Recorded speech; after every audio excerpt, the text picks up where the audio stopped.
Hello दोस्तों, केना छी अहाँ सब? अहाँ सबके स्वागत करै छी एक और नया ब्लॉग में। तो चलू आइ के ब्लॉग में अहाँ सबके देखाबऽ जा रहल छी लौकी कहियो, कद्दू कहियो, और हमरा सबके इम्हर सजमनि कहै छै। तो लौकी पकड़ि के चलै छी, कियाकि लौकी सबके पता हेतै। तो लौकी के सूखल सब्जी केना बनल जाइ छै, भुजियो कहि सकै छी ओकरा, जाहिमे रस नहि रहै छै। तो देखियौ, सबसँ पहिले प्रेशर कुकर चढ़ा देलियै गरम हुअ लेल। एहिमे जे पानि सब छै से सब खत्म भऽ रहल यऽ, एतेक गैसके फ्लेम रहऽ देबै। ठीक, एहिके बाद चलू एहिमे देखाबै छी तेल कतेक देबऽके छै। ओहिमे 1 से 2 चम्मच तेल धऽ देबै। देखियौ एहिमे कतेक देल छै, 1 से 2 चम्मच तेल काफ़ी छै।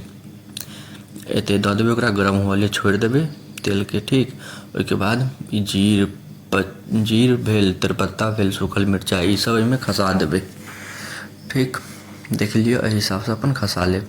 ओहिके बाद आब ओ जखन गरम भऽ जायत, पाकऽ लागत, तऽ ओहिके बाद सजमनि सेहो खसा देबै। 2-3 गो मिरचाइ, हरियर मिरचाइ तखने धऽ लेने रहिए, फेर बादोमे कनिक दऽ देबै। हरियरे मिरचाइमे कनिक ज़्यादा पड़ै छै तऽ नीक लगै छै। देखियौ, टोटल सजमनि आब एहिमे खसा देलिए। पूरा प्रेशर कुकर लगैए एखन भरि गेलै, लेकिन ई जखन बनत तऽ बहुत कम होइ छै, कियाकि गलि जाइ छै। बनै छै ने तऽ बहुते गलि जायत, तऽ बहुत कम बनत। ई नहि बुझबै ई बहुते भऽ गेलै। ठीक, तऽ देखियौ ई आधा किलो सजमनि छलै, तऽ ओकरे बनेलिए। एहिमे आधा चम्मच अहाँ हल्दी दऽ देबै, आधा चम्मच या आधासँ कनिक ज़्यादा दऽ देबै। ठीक, ओहिके बाद फेर एकरा बढ़िआँसँ मिला लेब। चलू पहिले नमक डालि देब। नमक अहाँ स्वाद अनुसार जतेक अहाँ नमक खाइ छी ओतेक डालि देबै। ओना हम 1 चम्मच नमक डाललिए, 1 चम्मच काफ़ी छै।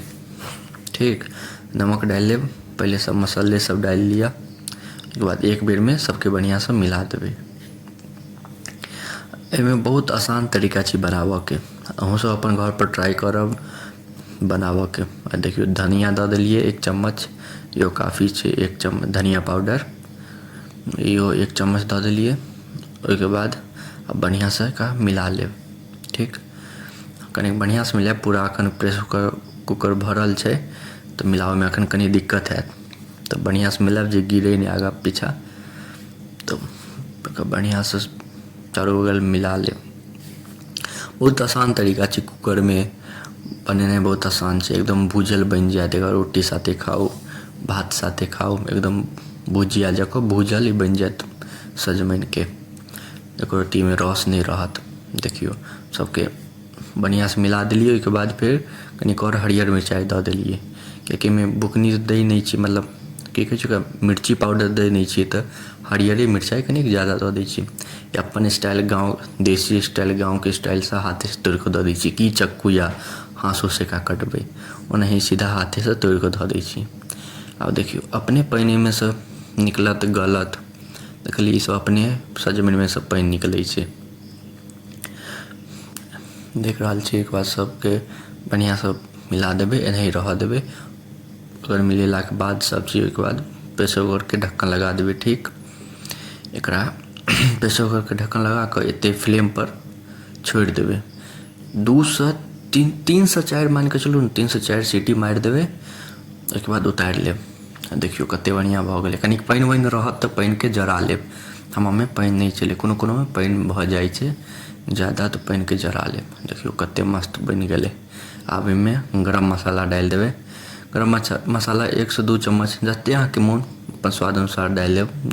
जेहन खा सकै छी अहाँ गरम मसाला, ओहन अपन डालि लेब। ओहिके बाद धनिया पत्ता काटि कऽ रखने रहब पतला पतला, ओकरा एहिमे डालि देबै। एखन धनिया पत्ता तऽ ज़्यादा नहि अबै छै, एखन समय नहि छै धनिया पत्ताके, तऽ कम्मे छलै, तऽ कम्मे डालि देलिए। और ईसब डाललाके बाद ओहिके बाद मिला देबै। बस इएह छलै एकदम आसान तरीका, केओ भी बना सकै छै। देखियौ कतेक बढ़िआँ बनि गेलै। कतेक पूरा प्रेशर कुकर भरल छलै, लेकिन आब देखियौ कतबी बनि कऽ भेलै। बहुत आसान छै, बहुत टेस्टियो लागत आ हेल्दी छै, आरामसँ खा सकै छी। तऽ अहाँ सबके एतेक देर तक देखऽके लेल धन्यवाद। नीक लागै तऽ लाइक, कमेंट, शेयर, सब्सक्राइब जरूर करब।